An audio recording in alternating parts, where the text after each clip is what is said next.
Баршаңызға сәлем достар. Бүгін біз медовый торттың ең оңай түрін жасайтын боламыз. Арнаға жазылып, лайк басуды ұмытпаңыздар. Ең алдымен осындай ыдысқа 70 грамм сары май мен 100 грамм балды қосып ертіп аламыз. 100 грамм бал менде 2 үлкен ас қасық. Осылай ертіп алғаннан кейін келесі заттарымызды бірден қосамыз. Бірінші 1 шай қасық соданы қосып жақсылап араластырамыз. Түсі осылай ағарғанша араластырамыз. Содан кейін шым-шым тұзды қосамыз.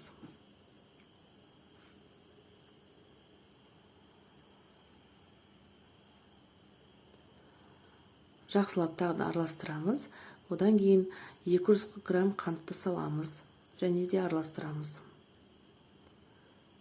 Жеке бір ыдысқа 2 жұмыртқаны бөліп алып араластырамыз да жаңағы салмамызға қайтадан саламыз. Араластырып, орта алау отта қантымыз ерігенше араластыратын боламыз. Ең маңызды сәт түбі күйіп кетпеу керек.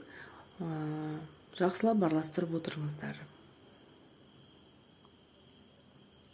Қанты ерігеннен кейін жеке алып қоямыз, 10-15 минут суытамыз.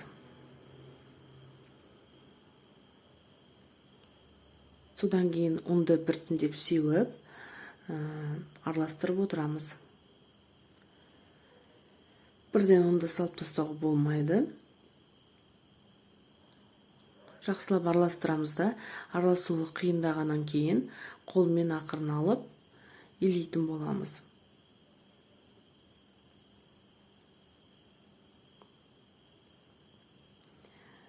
Менде 450 грамм ұн кетті, сіздерде 500 граммға дейін ұн кетуі мүмкін.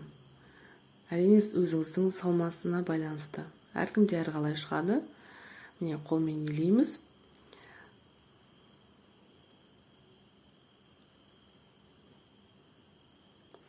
Қолмен жақсылап илегеннен кейін осы ұнымызды, қамырымызды бөліктерге бөлеміз.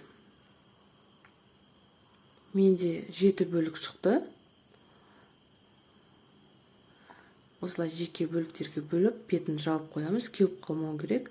Сосын пергамент қағазына осылай жеке-жеке илеп, дөңгелектейміз. Менде бұл крышка 24 сантиметрлік.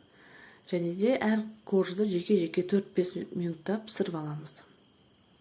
Міне мына корждың сырты.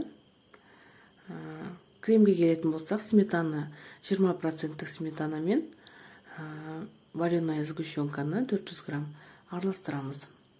Менде кішкене сұйық крем болды.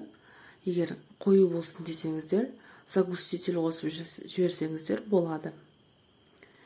Міне ең түбіне осындай кремді жағып, әр корждың қабатына кремдерді жағып шығамыз.